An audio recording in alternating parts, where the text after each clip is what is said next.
This video is to explain to you exactly what happens with sciatica and how it begins anatomically.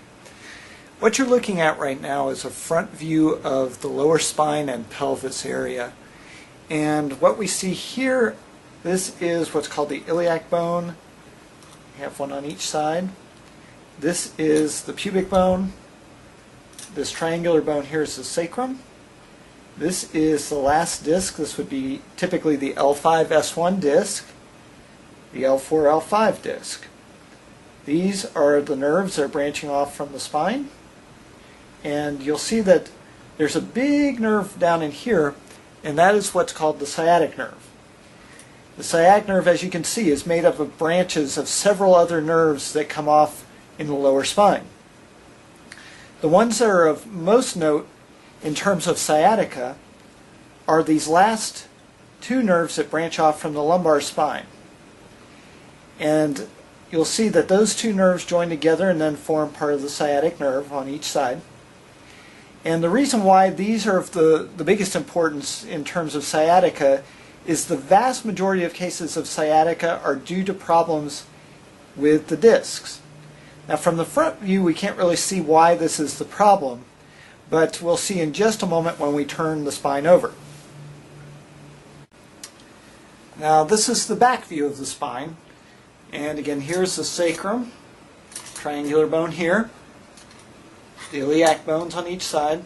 These, by the way, are the femurs, the top of the thigh bone, where they attach in to the pelvis at the hip joint. And here are the sciatic nerves where they're coming out of the pelvis, which we saw where they began in the front side of the pelvis a moment ago. In this view we can't really see too much as far as where the problems occur with discs, because from this side we see just the back joints of the spine and where the nerves are exiting. But if we turn the spine on its side, we can see that the openings where the nerves come out are right up against where the discs are.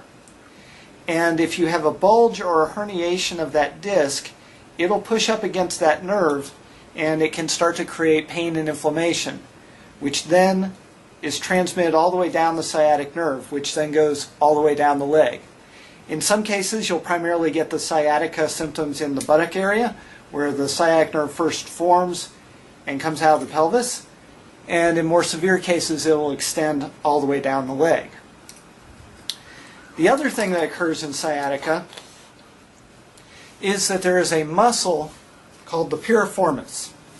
And you may in your studies on sciatica have heard something called piriformis syndrome. Well, piriformis syndrome is named after a muscle that runs from the sacrum over to the hip, kind of like this piece of paper. And you'll notice that it's in proximity to the sciatic nerve right here. Well, what happens is that in some people, it'll be arranged pretty much like this. The muscle will be over the top of the sciatic nerve, and the nerve will then go down the leg from there. In other cases, the nerve may actually go on top of the piriformis and run down the leg that way. And then in some instances, the nerve will actually split the piriformis muscle, and it'll start to go right between the muscle fibers. In this orientation of the nerve, what will happen in some cases is if you get tightness of the piriformis muscle, it will actually squeeze on the sciatic nerve and cause true sciatica that way by actually irritating the sciatic nerve. In the other arrangements of the piriformis, the muscle itself can develop knots of contraction that cause a referred pain that is very similar to sciatica. It will also run down the leg, but it's not a true nerve irritation, it's actually a referred pain. In either case, this is usually referred to as piriformis syndrome. And piriformis syndrome is more of a muscular problem rather than being a direct nerve type of problem. And there's a different way of handling this than there is with disc herniation types of sciatica.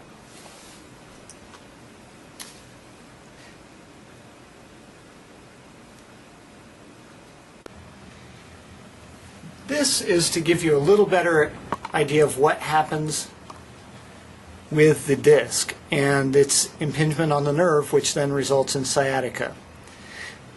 This model here is of a normal section of the lumbar spine, and what you'll see here is that we have nice thick plump discs, but they're well contained and there's lots of space around that nerve for it to move and so that it doesn't get irritated.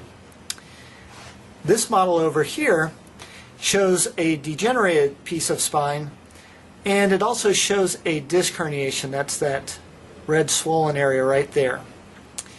And as you can see, that disc herniation is actually pushing up against that nerve, and it's actually narrowing the opening for that nerve to come out.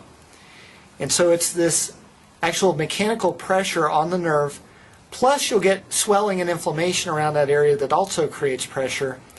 And those combined forces create a lot of pressure on that nerve root where it comes off the spine and creates a lot of irritation, which then translates into the pain that we call sciatica. We're going to be talking a little bit more about how a normal spine goes from this to this degenerated phase in a later video, but for now just realize that it's the disc and or swelling pressure on the nerve that then irritates it and causes the pain, which, if this is one of those lower two nerve roots we talked about earlier, that feeds into the sciatic nerve and you'll feel the pain in the buttock and or all the way down the leg.